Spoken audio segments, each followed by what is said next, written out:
सभी को जय मसीह की। आप सब कैसे हो? मैं विश्वास करती हूँ कि आप सब कोई प्रभु में आनंदित और आशीषित है, और प्रभु को भी धन्यवाद देती हूँ सुंदर समय के लिए कि प्रभु ने ये सुंदर समय दिया है कि मैं प्रभु की पवित्र वचन आप सभी के साथ बांट सकूं। एक छोटी सी प्रार्थना प्रभु से करते हैं। प्रभु धन्यवाद देते हैं सुंदर समय के लिए कि आपने सुंदर दिन दिया, और इस सुबह के लिए कोटि कोटि धन्यवाद प्रभु। और इस समय मुझे ज्ञान और बुद्धि दे, पवित्र आत्मा से भर दे, ताकि प्रभु उत्तम रूप से मैं तेरे वचन को भाई बहनों के साथ बांट सकूं। और इस समय जितने भी सारे भाई बहन यहाँ पर प्रेजेंट है, उनकी आत्मिक आंखों को प्रभु खोल दे, ताकि प्रभु वचन सुन के प्रभु अपने जीवन में उस वचन के अनुसार बढ़ पाए। प्रभु सारा आदर सारा महिमा आपको देती हूँ। आप प्रार्थना सुने विश्वास करके प्रभु यीशु मसीह के नाम से मैं प्रार्थना मांगती हूँ, आमीन। इस समय हम एक छोटे विषय के लिए इतना चिंता करते हैं कि अपने अंदर हम रोगों को, नए नए रोगों को उत्पन्न करते हैं, नए नए टेंशन को इनवाइट करते हैं, और अपनी हर एक चिंता को हम मनुष्य के सामने लेके जाते हैं। तो वो क्या आपका प्रॉब्लम सॉल्व करता है?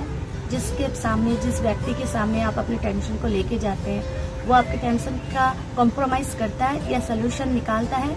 कुछ भी नहीं उसका क्षमता है, क्योंकि वो एक मनुष्य है।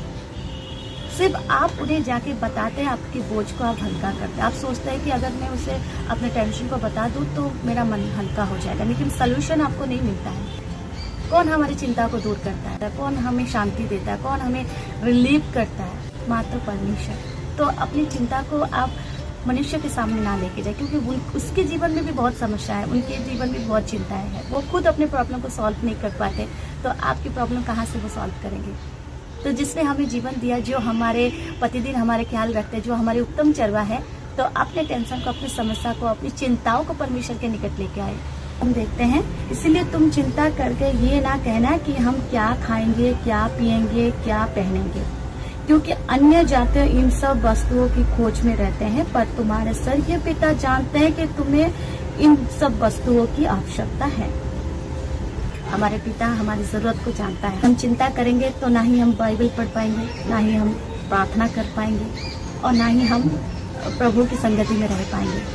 2015 में मानसिक रोग में मैं पड़ गई थी। बहुत ट्रीटमेंट किया, बहुत कुछ किया, पर कहीं से मुझे चंगाई नहीं मिला। मुझे प्रभु यीशु के नाम से मुझे चंगाई मिला, मुझे छुटकारा मिला। वो शरीर के रोग नहीं, मानसिक रोग था मेरा, और वो मानसिक रोग से प्रभु यीशु ने मुझे चंगाई दिया। तो उस दिन से मैं विश्वास करती हूँ कि प्रभु यीशु केवल शारीरिक रूप से नहीं, मानसिक रूप से भी हमें हीलिंग करते हैं, चंगाई देते हैं। जो ट्रीटमेंट किसी के पास नहीं है, वो परमेश्वर के पास है। किसी भी बात की चिंता मत करो, परंतु हर एक बातों में तुम्हारी निवेदन, प्रार्थना और विनती के द्वारा धन्यवाद के साथ परमेश्वर के सम्मुख उपस्थित किया जाए। तब परमेश्वर की शांति, जो सारे समझ से परे हैं, तुम्हारे हृदय और तुम्हारे विचारों को मसीह यीशु में सुरक्षित रखेगी। तो यहाँ पर अब परमेश्वर हमें वचन में क्या कह रहे हैं? हर एक बातों को अब परमेश्वर के निकट में लेके आए। तो आपको 4 विषय करना है। कौन से विषय करना है? एक है आपको निवेदन करना है, और दूसरी है प्रार्थना करना है, तीसरी है आपको विनती करना है, और चौथा है कि आपको धन्यवाद देना है कि परमेश्वर में विश्वास करती हूँ कि मेरे हर एक चिंता को आपने ले लिया है।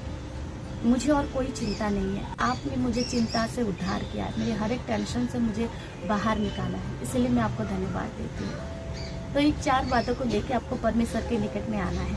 परमेश्वर की जो शांति इस जगत में कहीं पर नहीं है, ना ही कोई मनुष्य के पास है, ना ही किस जगह पर है, कहीं पर भी नहीं है। लोग अपने मन में शांति पाने के लिए क्या क्या नहीं करते हैं, हर विषय करके देखते हैं, पर उनके मन के अंदर वो शांति वो कहीं नहीं पाते। लेकिन परमेश्वर के निकट वो शांति है।